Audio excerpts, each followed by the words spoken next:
përveç ne prindërve që ta kemi dhënë jetën, se ja ke bërë që jetën kërkojtë. A e falë tradhtini, Ida? Varet sa e madhe është dashuria. Dhe ti e person që dashuron shumë? Po. Një cakun ti me dufa. Pra. A i ke kontroluar ndonjëherë mesazhet apo telefonin e Milaimit pa leje? Asnjëherë. Asnjëherë. E kam, madje mendoj që është një ndër veset më të ndyra që ekziston, dhe ne këtë liri veprimi me njëri tjetrin e kemi. As unë as ai nuk e kontrollojmë telefonat e njëri tjetrit. Për 3 milion arsye, ai ka punë me gjithkënd. Unë kam punë me gjithkënd. Me fillu për shembull, ma dërgon ti një mesazh edhe unë në vend që ta shkruaj emrin e për të shkruaj vetëm B, fjala vjen. Hajde gjeje kush është kjo B-ja tani. Është mashkull, është femër, fillon ato sikletosjet e tua të brendshme gjithë. Që në fund së të qojnë kërkon, kështu që.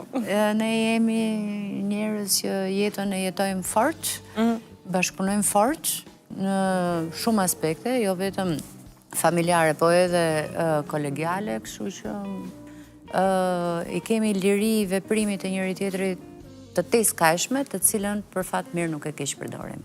Sfida më e madhe që ka kaluar familja juaj? Më e Se po qoj nga ande e këtej, po. Jo, nuk e kam problem. Familja jonë ka kaluar sfida pa fund, burgosje, arrestime, akuzat pa drejta, akuza mediatike pa pik baze, pa pik themeli, domethënë deri në çmenduri ku ti ndalesh edhe mendon, po çat kam bër? Pse e thua këtë? Çfarë, domethënë, a e kanë akuzu për spion, a e kanë akuzu për tradhtar, a e kanë akuzu për gjithçka.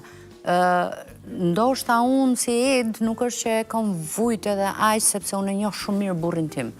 Dhe e di se çfarë ka bërë ai për këtë vend dhe në çfarë tallazësh ka kaluar për të arritur aty ku është, për ta shijuar Kosovën të lirë, pavarur e gjitha me radhë.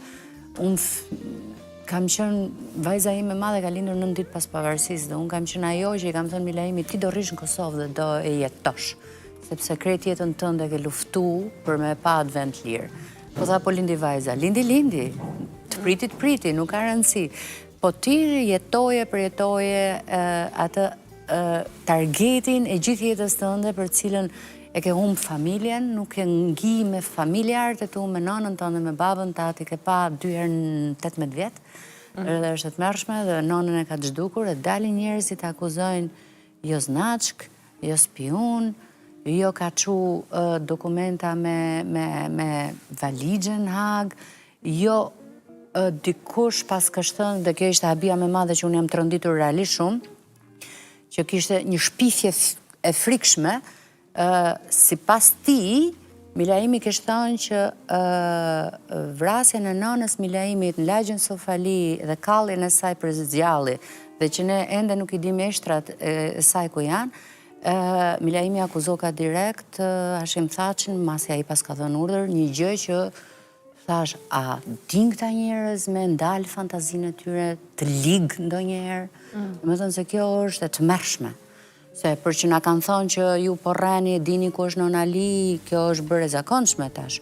Po unë nëse do e dija, të paktën do kisha një gurvorre ku me shku me ndezi një shqiri apo me çu një lule. Janë ca gjëra të tmerrshme, domethënë që i kanë kaluar edhe limitet njerëzore, nuk ka më humanitet. Dhe që sigurisht ndikojnë edhe vështirë që sado... Thash, unë nuk e përjetoj dhe qaq, sepse e kam jo mësu. Ndoshta edhe profesionit më ka bërë, domethënë që t'jem e përballur me 1 milion sfida, 1 milion gjëra. Por më dhimbë se fëmijët, jo, më dhimbë se vajzat. Më dhimbë se vajzat, sepse vajzat e përjetojnë shumë këtë dhe rrinë dalën e thotë, babsh, shive që ka thonë, a janë për këta njerëz normal. E tash me ndet me ja shpjegu vajzës që në këtë botë ka njerëz të ligjë që mendojnë vetëm zjeter. Në këtë botë ka njerëz që nuk din të thonë faleminderit, po janë mosmirnjohësit më të mëdhenj, nuk po duhet aty në me ushtig liksin që të vogle. Okej, imito thot Milaimin si do ta shprehte ai dashurinë me 3 fjalë. O ti gru, apo më këshyrë në sy. Shumë bre du. Tipike Emila Ema. Dhe jam e bindur që po të drejtoj ndryshe, ti thu që ka ndodhë me këta, se s'është njëjti, nuk po ma shprej si duhet dhe dashurinë. Emila Emi dihet që është